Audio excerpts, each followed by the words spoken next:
of President Joe Biden and silence on Vice President Harris in the immediate aftermath of last weekend's dramatic events as maybe a snub. But just as in 2020, when President Obama resisted pressure to endorse a candidate before Bernie Sanders dropped out of that race, the 44th president may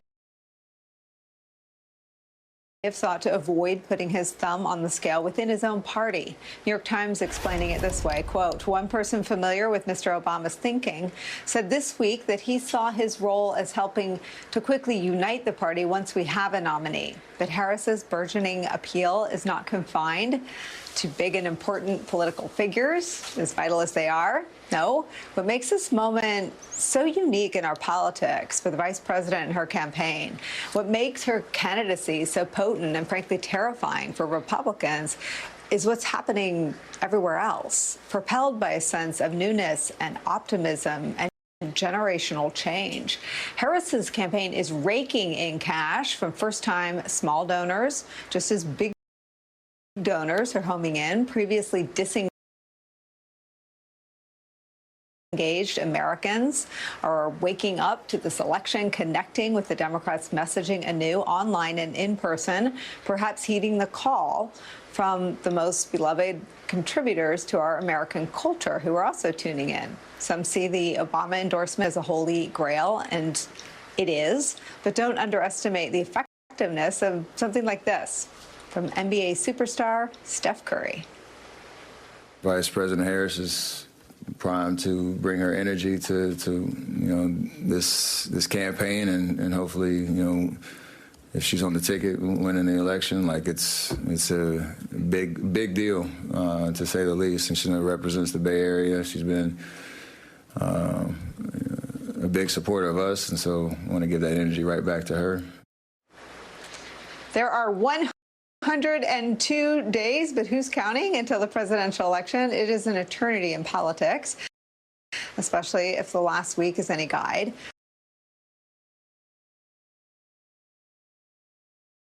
But one thing is for certain when it comes to enthusiasm and the attention of the general public beyond politics, Vice President Kamala Harris and the Democrats don't have to pretend. They just have to ride this wave. It's where we start today with some of our favorite reporters and friends. Founder and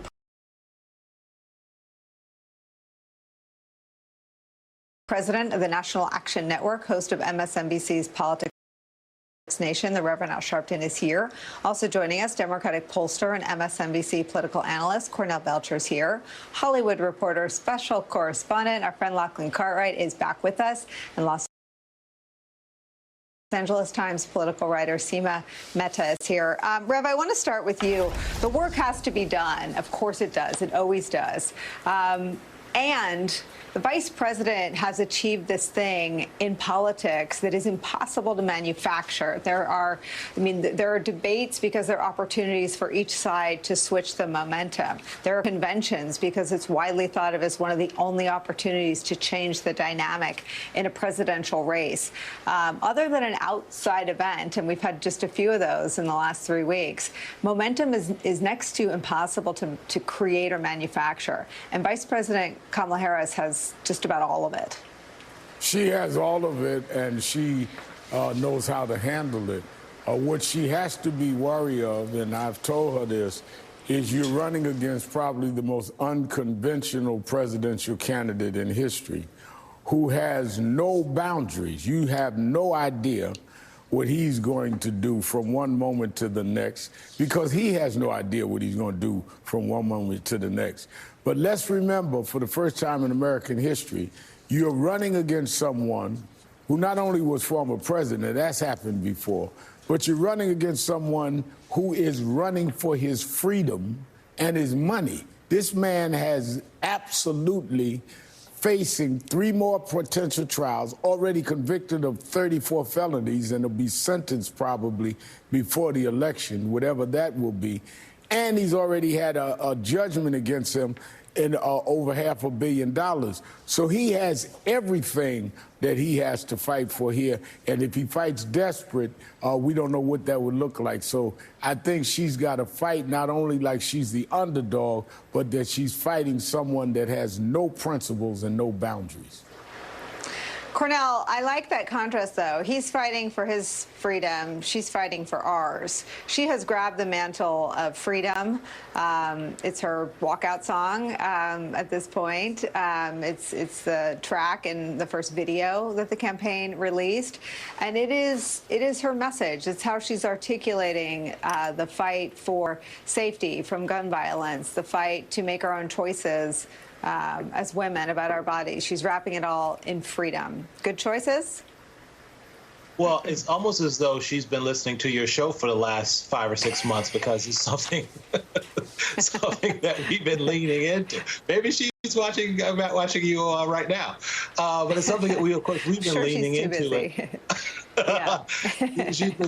I'm glad they're leaning into it, because I do like it from a thematic standpoint, because it is hopeful and it's optimistic, right? And look, I think what she said, I choose freedom, I think that should be on her campaign side. I think that's her hope and change, right? And it's always, pointing it forward and optimistic, right? The most successful American leaders that we've had over the years, be they Republican or Democrat, have leaned into this American optimism, this exceptionalism. I mean, even your old boss, in 2000 vowed to seize the moment of American promise, right? And so there is something about an optimism that Americans want to gather around, and it energizes, as opposed to, beating down in sort of America, and that sort of Gotham, making America Gotham City, not a shining city on the hill, which is Trump. It sort of pulls the energy down.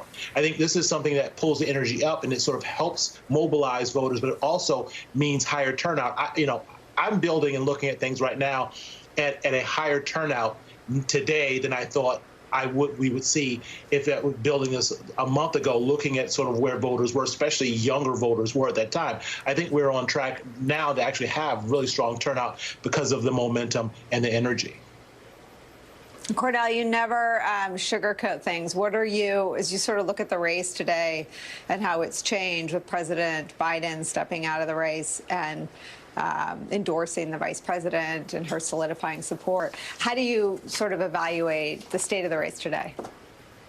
The state of the race today is, and I'll steal something from my friend Chuck Todd, who said, I think the vice president is the most famous unknown person in the world. And right now, they're going to have to spend a lot of money to fill in the blanks for the vice president. There's a lot of energy, but we've been doing qualitative research, and they just don't know a lot about her and sort of her past and her background. There's a lot of negative stuff on the internet about how she's locked up a lot of people, which is just fundamentally not true. So they're going to have to spend a lot of money filling that in a short period of time, which is difficult. But they do, Nicolle, they have the money, as you've talked about early on, and they have the infrastructure to do it. And when you look at the energy, I think she is the closest thing to building on and expanding that Obama continuum, that coalition continuum, as we've had since Obama stepped off the stage. Yeah, I mean, Lachlan, we have seen with her, I know from working on campaigns, especially Republican campaigns, that Hollywood is its own solar system, right? It has its own gravity. You don't tell anybody there what to do. They do it when they feel moved to do it. It has sprung into action, and it's not really top down. It's a bottom up. Just tell me what's going on with the celebrity culture when it comes to Vice President Harris's campaign and momentum. It's been quite extraordinary. Nicolle, I wrote a story for The Hollywood Reporter only 10 days ago about Hollywood donors' anger towards Jeffrey Katzenberg, who they felt had deceived them into believing that Biden was in a better condition than what he was, and that they were angry, they had stopped donating, they had basically given up. And speaking to those same donors, those same Hollywood executives just in the last few days, it's night and day. They're enthused. The checkbooks are back open. They're back out there. And Hollywood is very much behind the Veep. In a way that I think that, cannot be underestimated. I mean, these people will give and give and give and are highly organized. And I think we're just going to see that momentum continue through. Seema, I want to ask you about, this shift, because there is so much reverence in our politics for President Biden. In Hollywood, it is, and I don't mean this I guess I do mean it in a derogatory way, it's more transactional. And some of that anger was they didn't feel like they were getting what they were putting in. Just talk about how the hope and the optimism around Harris might activate parts of sort of entertainment and culture that might have never been available to either the other two gentlemen at the tops of their tickets. I mean, this does remind me of when President Obama, when he first ran, and once it became clear that he'd be the nominee over Hillary Clinton in 2008, as well as in 2012, in terms of the excitement among Hollywood donors and just donors in California. California is a huge donor state. It usually gives the most. It almost always gives the most to the presidential candidates of both parties, and the level of excitement recently has not been so great. I mean, there were certainly some very large fundraisers here. Haim Saban had a very big one for Joe Biden recently. There were some others, but it felt more sort of status quo pro forma. And there does really seem to be a ramped up sense of excitement. And in terms of not only, I think, because of her candidacy, she's younger, she's more, I think, more energetic. But the idea that I think they think that there's a better chance of winning. I think there's a real concern about not being successful. She's also from California. Let me show you, Rev, some of the early praise for the vice president from Oprah and others. There's a great district attorney in San Francisco whose name is Kamala Harris. She's brilliant, she's smart, she doesn't look anything like anybody you ever see on Law and Order. San Francisco's district attorney pressed Congress to repeal a law that she says makes it much tougher to fight crime. This will shackle the hands of law enforcement and government in our ability to be able to detect where and to whom guns are being sold. With a 90% conviction rate, superstar prosecutor Kamala Harris made history when she was elected California's first African-American female district attorney. I mean, it's an interesting point that Cornell makes, sort of the most famous unknown person. I know some political strategists are angsty about getting her up on television. Her bio is extraordinary, and I think some of the excitement in Hollywood is that they know her, and you heard Steph Curry there say she's always supported us. We're going to support her, but talk about making sure that story scales across the entire country. No, I think the story has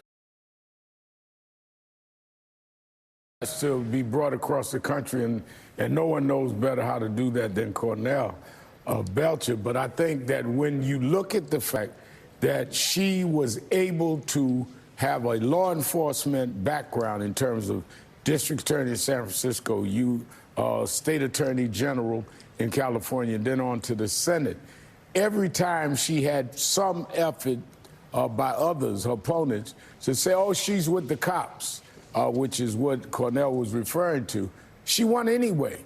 Because, first of all, I think they underestimate the fact that people understand we need somebody that is in those positions that will be fair.